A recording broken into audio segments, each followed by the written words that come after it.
Isso aconteceu comigo há exatos 35 anos. Na época, meus pais haviam morrido recentemente e, para não cair em depressão, resolvi viajar. Passei um período de 10 anos viajando e conheci inúmeras cidades e países. Vivi inúmeras aventuras, vários casos. Mas de todos os casos, decididamente, o que mais me aterrorizou foi esse que vou lhe contar agora. Depois de sair de Mato Grosso do Sul, tive a ideia de subir pelos rios chegando a Marabá, no Pará. Hoje existem rotas de ônibus que fazem esse trajeto, mas naquela época íamos de aviãozinho bimotor até São Félix, no Xingu. Depois andávamos até o K11, a aldeia de Curricugu, no Alto Xingu, pertencente à tribo dos Cuicuros. Ao contrário do que eu havia pensado, era uma aldeia gigante, uma cidade mesmo, com estradas, plantações e até uma fazenda de peixes. Pense num paraíso na terra, como era antes do homem branco aqui chegar. Rios de águas claras e doces, abundâncias de peixes, gente acordada, hospitaleira e feliz. Eu fui muito bem recebida. Vivia entre os indígenas, comia sua comida e bebida, até participei de alguns rituais. Era tudo muito bom. E era surreal o quanto eu estava feliz, até a chegada da primavera. Havia um local no final de um longo caminho no fundo da floresta que chamavam de Oca Iticeque. Eles acreditavam que haviam seres do céu, não humanos, que habitavam aquele lugar. Seres terríveis e perigosos, ardilosos e sutis, que se insinuavam na mente até adoecer a pessoa ou levá-la de vez. E para aplacá-los, ofereciam oferendas e sacrifícios. Todos os dias, durante uma semana, eu via levarem comida, bolos de mandioca, peixes, os famosos cintos de caramujo, caium, flores e frutas. Tudo isso era levado e colocado lá. Eu era proibida de sequer olhar enquanto eles faziam isso. E isso me deixava louca de curiosidade. Faziam rituais à noite também, e nem preciso falar que eram proibidos. Um dia, não aguentando mais, perguntei à minha amiga Aulocuma o porquê. É proibido, pequena. Você não pode se aproximar. Nunca. E por que não, Aulu? Porque você não é coicuro. Não tem proteção contra Iticeque. E se eles te virem, eles levam você. Ah, conta outra. É sério, Nanai. Ela me chamava assim, minha pobre amiga. Não vá lá. Nunca, nunca, nunca. Me prometa. Tá bom, deixa pra lá. Mas ali, a semente ruim já estava plantada. Fomos dormir e eu só pensava naquele lugar. Passava o dia todo pensando em como deveria ser. Um dia, não aguentando mais, esperei o grupo se distanciar e segui atrás. Eu precisava saber. Eu precisava muito. Andaram muito mata adentro. Andaram uns 20 minutos por uma trilha até chegar numa clareira com árvores gigantescas. Havia uma espécie de buraco gigante ao lado, tipo uma caverna, mas enorme. Parecia até uma boca disforme, pronta a devorar você. Eu, escondida atrás das árvores, só observava agachada. Eu pensei, que droga, era só isso? Só uma caverna? Do nada, todos os meus pelos se arrepiaram. Comecei a ouvir um som. Era com um grito, um gemido, choro, chocalhos, carcarejo de criança chorando. Só que tudo ao mesmo tempo era de enlouquecer. Aquilo sussurrava, gritava, formava um enorme redemoinho de vento em espiral. Todos, ao sentir o vento, deram meia volta e correram, mas eu não consegui sair do lugar. Eu estava travada. Aquilo se aproximava mais e mais. Eu podia ouvir aquilo. Parecia rosnar com muita raiva. O vento se levantava do chão. Tentei olhar, e no meio daquele vento havia uma coisa enorme a se mover. Era gigantesco. Tinha olhos vermelhos que se destacavam. Quando eu fitei aqueles olhos, mesmo de longe parecia estar fitando o buraco do inferno, com gritos, fogo e sangue. Tudo como cenas passando na minha mente, tão rápido que eu gemia querendo arrancar os meus olhos para não ouvir e ver. Aquilo começou a se aproximar. Sangue começou a sair do meu nariz. Meus cabelos ficaram cheios de eletricidade estática. Tudo rodava, estalava e explodia ao meu redor. Eu parecia estar no meio de um furacão. Gritava, querendo fazer parar. Aquela sombra, ao mesmo tempo negra e translúcida, parecia ter escondido a luz ao se aproximar. Eu podia ver aqueles olhos malignos sobre mim, ou os unidos dos ouvidos num insuportável som. De perto a criatura era imensa, com um corpo disforme, braços alongados e uma cabeça oblonga, onde os olhos enormes se destacavam. Quando ele ergueu as mãos para me pegar, eu pensei, pronto, agora acabou, eu vou morrer. Mas foi aí que a minha pobre e fiel amiga Aulu apareceu. Ela gritava, mas ficava muito difícil ouvir por causa do vento. Ela passou a mão no meu sangue, que agora escorria forte do meu nariz e ouvidos, e passou nela mesma. Depois cortou a sua mão com uma faquinha e passou dos dois lados do meu rosto e no meu peito. Sangue Koikuro, proteção. Agora corre, Danai, corre. E eu corri. Tenho muita vergonha do que fiz. Eu corri. Eu corri como louca. Atravessei aquela mata como se o próprio diabo estivesse ao meu encalço. Eu corri muito até chegar na aldeia, abandonando a minha amiga para trás.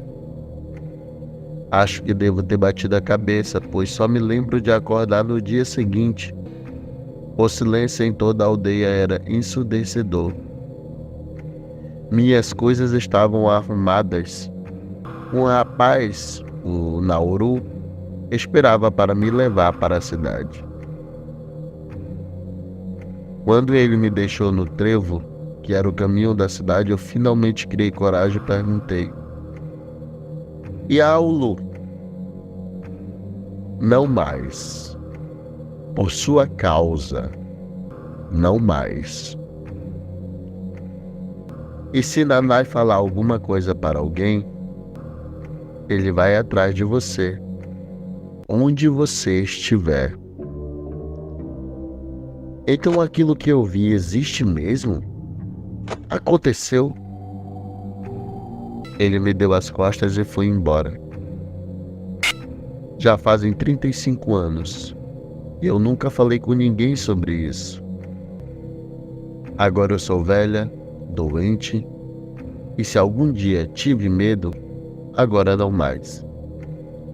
Depois de todos esses anos sonhei com a Aulu, mas quando ela abriu a boca para falar, eu só podia ouvir o vento e ver seus olhos vermelhos. Então acho que agora tá perto de eu ir. Não importa mais. Esse é o meu relato. Boa noite. Aconteceu comigo no ano de 2000. Eu e alguns familiares estávamos em uma reunião de família na casa de um parente nosso. Depois de algumas horas de muita diversão e risadas, resolvemos ir para casa. Estávamos em 5 pessoas. Minha prima Luana, seu marido Paulo, outra prima Gabriele e seu namorado Renato. Gabriele pediu para que Paulo levasse Renato para casa, pois ele morava afastado da área urbana e já estava tarde, e também já estava um pouco alterado por conta das bebidas na reunião da família. Sendo assim, entramos no carro e fomos. Do lugar que estávamos até a casa dele levaria mais ou menos meia hora para chegar. Então, logo os dois pegaram no sono. Entramos na estrada de terra e seguimos em direção à pista de motocross da cidade. Lá tem uma estradinha com plantação de eucalipto e teríamos que passar para descer a estrada. Assim que entramos, um pouco à frente, tinha uma criatura em pé, cerca de 1,5 metro mais ou menos. Ele tinha o corpo forte como de uma pessoa que faz musculação, cabeça com pontudas orelhas de gato, focinho que era uma mistura de cachorro com porco, mais parecido com macaco, achatado, tinha pelos falhados no corpo todo, parecia estar caindo, e os dentes eram pontiagudos e os olhos amarelos brilhavam no escuro. O mais cabuloso é que tinha restos de uma camisa xadrez azul escuro no seu peito. Eu estava no banco de trás e os vidros estavam fechados. Paulo, quando viu aquilo, fechou o vidro que estava meio aberto e a minha prima Luana também. Passamos por ele e ele chegou bem perto do vidro do carro. O que nos separou foi o vidro do carro e deu para ver certinho ele. Aquilo fez um barulho esquisito que parecia um porco e encostou bem a cara no vidro onde eu estava. Ali, eu fiquei paralisada e só consegui sussurrar, dizendo para o Paulo acelerar. Mas ele parecia também estar paralisado. Luana só falava: "Nossa Senhora, toma conta de nós", sem parar. Aquela criatura fazia aquele barulho e encostava a cara no vidro, deixando-me com tanto medo que se ele tivesse puxado o trinco da porta, teria aberto. No momento desses, a gente fica tão sem reação, é tudo tão apavorante que você não sabe o que fazer. Paulo parece que deu um estalo e acelerou, e a criatura ficou lá, parada, olhando o carro se afastar. Luana não falava mais nada naquela hora, e seguimos por um caminho para voltar pela outra estrada, pois resolvemos não mais ir para a casa de Renato. A minha prima levou ele e a Gabriele para dormir na casa dela e eu também. Eu já passei por outras experiências, mas essa me deixou realmente em pânico. Quando chegamos em casa e Renato e Gabriele acordaram, eles não estavam entendendo nada. Explicamos o que tinha acontecido e os dois já ficaram bons do porre que tinham tomado. Essa criatura era medonha, pois se parecia demais com um homem de estatura pequena. Ficou em pé o tempo que estávamos ali. Era horrível demais. Só de lembrar já me enche os olhos de lágrimas. Essa com certeza foi uma experiência que me marcou demais. Depois de muitos anos, ainda tinha pânico de passar por lugares que lembravam o lugar daquela noite. Deixei de fazer muitas coisas na vida por conta daquilo.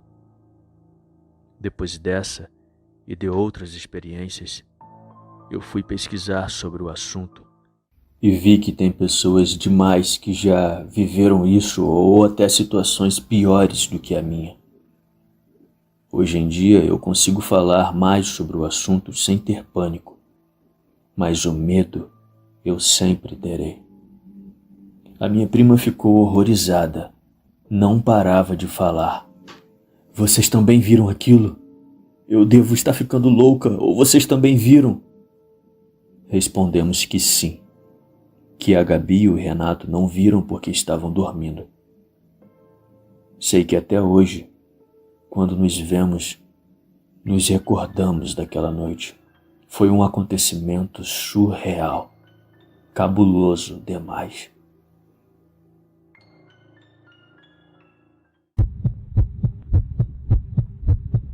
Na década de 40, a Vila Mazei ainda era pouco povoada. O chamado Larguinho tinha algumas casas comerciais e o Cinema Mazei, onde hoje é a Sacaria. Com um grande terreno, que hoje é o posto de gasolina no qual eram instalados circos e parquinhos de diversão. As ruas eram com calçamento precário ou de terra batida. O trenzinho tinha seu ponto de parada na estação Vila Mazei, próximo ao atual supermercado Sonda.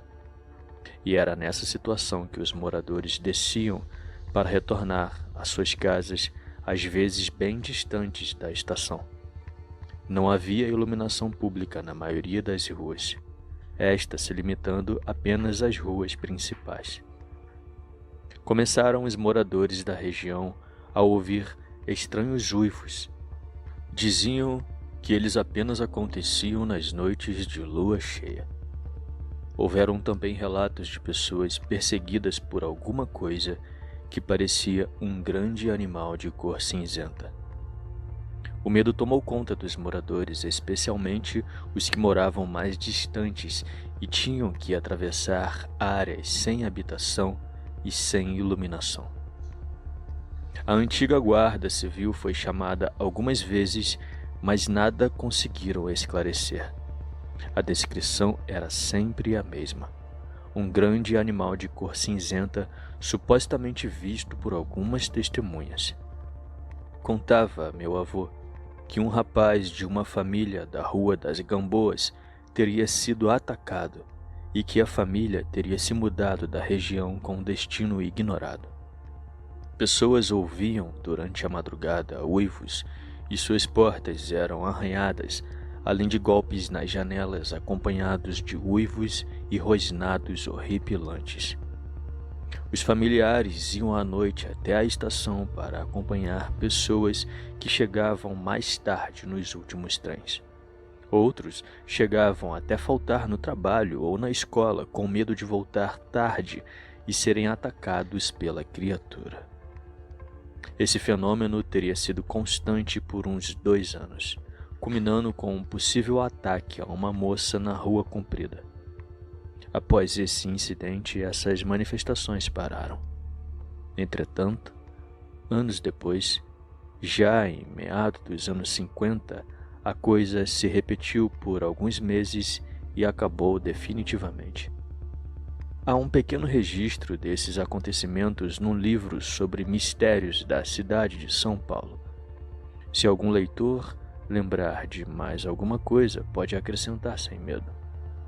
Afinal, são histórias populares.